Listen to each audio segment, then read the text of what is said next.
Sir మీరు ఎవరిని ప్రేమించలేదు sir ఇండస్ట్రీలో? అంటే 19 ఏళ్ళకి వచ్చారు కదా ఇండస్ట్రీకి.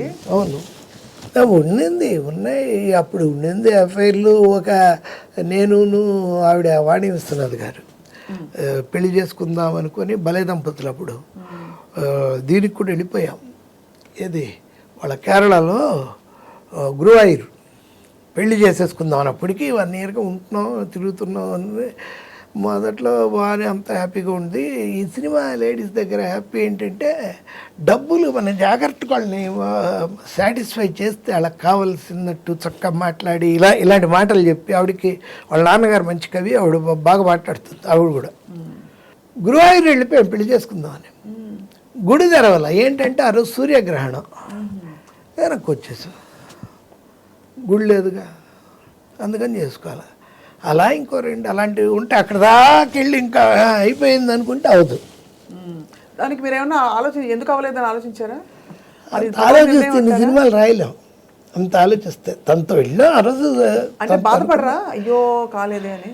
ఆ బాధపడ్డమేగా. అలా మీ లోపల గుండె ఉంది, ఆ గుండెకి పచ్చిగా ఆరకుండా ఒక కత్తితో గీత పడిపోయి ఆ రక్తం కొంచెం కొంచెం కొంచెం కొంచెం కారుతూ కారుతూ కారుతూ సచ్చేవారు కారుతూ ఉండడమే బాధ. ఆ బాధే కవికి ఉండేది. ఆ బాధ వ్యధ కలిపితేనే ఆ వేదన, ఆ వేదనే నా సాధన.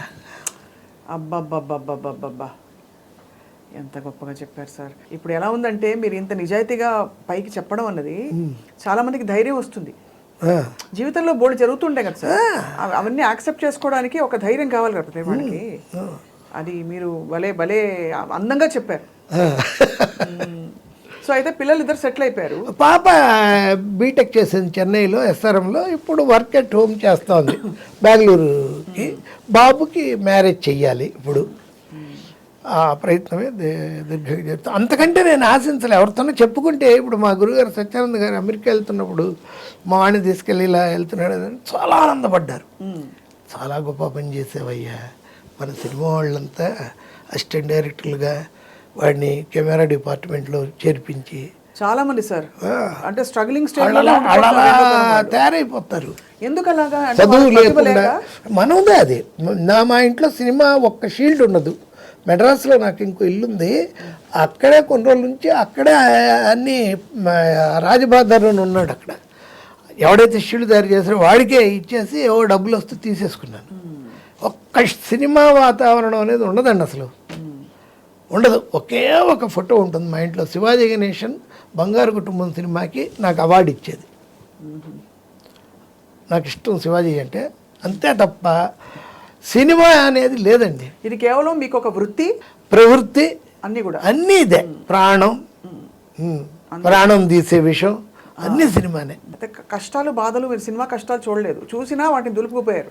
చూడలేదు. సినిమా కష్టాలు ఏముంటే ఎందుకు? 82లో బాలచందర్ రమ్మంటే వెళ్ళాను నేను విజయవాడ నుంచి ఎస్ఆర్ఆర్లో చదువుకొని. అసలు మా లెక్చరర్లే ఎలా ఉండేదంటే, నాకు నిన్న లెసన్ చెప్తే మరుసటి రోజు ఇది ఈరోజు లెసన్ చెప్పండి, ఎకనామిక్స్ ఆప్టిమమ్ థియరీ ఏంటి మాల్తూజియన్ థియరీ చెప్పండి అని. నెక్స్ట్ నెక్స్ట్ నువ్వు వద్దులు, నువ్వు ఎలాగో సినిమాకి వెళ్తావుగా, నెక్స్ట్. లెక్చరర్లే నన్ను అడిగేవాళ్ళు కాదు. ఇది విధి రాసిన రాతే. అంతే. వాళ్ళు కాలేజీ డేస్లోనే ఇంకా అలా ఏంటి, ప్రిన్సిపాల్ రూమ్కి వెళ్తే డ్రామాలో వేసేవాడి. ఏదైనా గొడవ వెళ్తే ఈయన హనుమారెడ్డి గారిని ప్రిన్సిపాల్ ఉండేవాడు. ఆయన ఏమయ్యా చదువుకుంటేనే కదా రేపు బాగుపడతారు, అతనంటే అలాగో సినిమా ఫీల్డ్ కోసం వదిలేసాయి ఏంటో అసలు ఇక వెళ్ళకపోతే కొడతారేమో అన్నట్టుగా వెళ్ళాల్సి వచ్చింది. ఎందుకురా ఇంకా ఇక్కడే తిరుగుతున్నా, మెడ్రాస్ ఎక్కువ బండి అని. అదే జీవితం ఇచ్చే ప్రోత్సాహం అది. అంతే.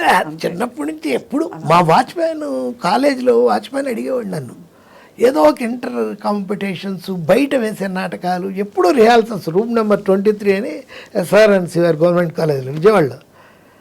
అయ్యా సంవత్సరం పొడుగుతా ఎప్పుడు రిహార్సల్స్ చేస్తూనే ఉంటారు, ఎప్పుడు చదువుకుంటారు, ఎట్టా బాగుపడతారా మీరు? ఇట్లా బాగుపడ్డారన్నమాట. అంటే నువ్వు ఈ మాట అడిగా కదా రామయ్య, నీ ఆశీస్సులే నన్ను సినిమా వాడిని చేస్తుంది. ఏం సినిమాలయ్యా, పోస్టర్ గోడకు అతికేస్తున్నాడు, నిమిషాలు సింపేస్తున్నారు వాడు. అలా నా ఇదినే అది. మెడ్రాస్ వెళ్ళి బాలచంద్ర గౌడ్ని కలిశాను. ఆయన ఏదో ప్రాజెక్ట్ అన్నారు, వెళ్ళడం రావడం. ఆఫీస్కి వెళ్తే ఆ టైంలో ఉంటే భోజనం పెట్టేవాళ్ళు, మనకేమో ప్రెస్టేజ్ ఉంటుంది చదువుకున్న వాళ్ళం కాబట్టి వచ్చేసేవాళ్ళం. ఏం చేయాలో తెలియక పాండీ బజారుకి వస్తే మళ్ళీ నా రూమ్ అక్కడే పాండీ బజార్లోనే, రాజబహదూర్ స్ట్రీట్లోనే నా రూమ్. ఇక భోజనం 2 రోజులకు రోజుకో చేసేవాడిని. 2 ఏళ్ళు పడ్డాను అలా, 83 వరకు. బా ఏంట్రా బాబు అని. కొన్ని రోజులేమో మేనేజ్మెంట్ ఏంటంటే బూస్ట్ సీసా ఖాళీది ఉండేది, అది తీసుకొని శాంతభవన్కి వెళ్ళి 4 ఇడ్లీ కొని యువతలకు వచ్చి సాంబారు పొయ్యమనాలి. వాడితో చెప్పడం అనమాట, 4 ఇడ్లీ ఒక మసాలా దోశ అంటే దాన్ని నిండుగా పోసేవాడు. కొనింది 4 ఇడ్లీనే. అది పొద్దున్న 4 ఇడ్లీ తినేసి ఈ సాంబార్ ఉంచుకొని నైట్కి అంత అన్నం వండుకొని అది తిన్నాం. అవి చూశాను. ఒకరోజు డబ్బులే లేకపోతే ఈ బడ్డీ కొట్టు కిళ్ళి కొట్లు ఉంటాయిగా, అక్కడ అరటిపండు తిని ఆ తొక్కలు పడేస్తారు. ఆ తొక్కలు మెల్లిగా చూడకుండా ఏదో పెద్ద మనం చూసేస్తారు అన్నట్టుగా జాగ్రత్తగా తీసుకొని వాటిని పంపులో కడుక్కొని అవి తినేయడం. వింటుంటేనే దాన్ని అంత క్యాజువల్గా తీసుకున్నారు మీరు. అందరూ దాన్ని ఒక పెద్ద కథగా రాసుకుంటారు. తర్వాత మీకు క్లారిటీ వచ్చేసిందిగా, సంపాదించాలి జీవితంలో. సంపాదించాలి అంటే నోవే, సంపాదించి తీరాలి కదా. ఇది వెళ్తానే ఉంటుంది, అనంతం, ఇది ఆగదు. తెలిసితే మోక్షము, తెలియకున్న బంధము, అంతే. కల వంటిది బ్రతుకు ఘనునికిని ఘనునికిని. బాబా బాగుంది. అనయము సుఖమేడది, అవల దుఃఖమేడది, తనువుపై ఆశలేని తత్వమతికి.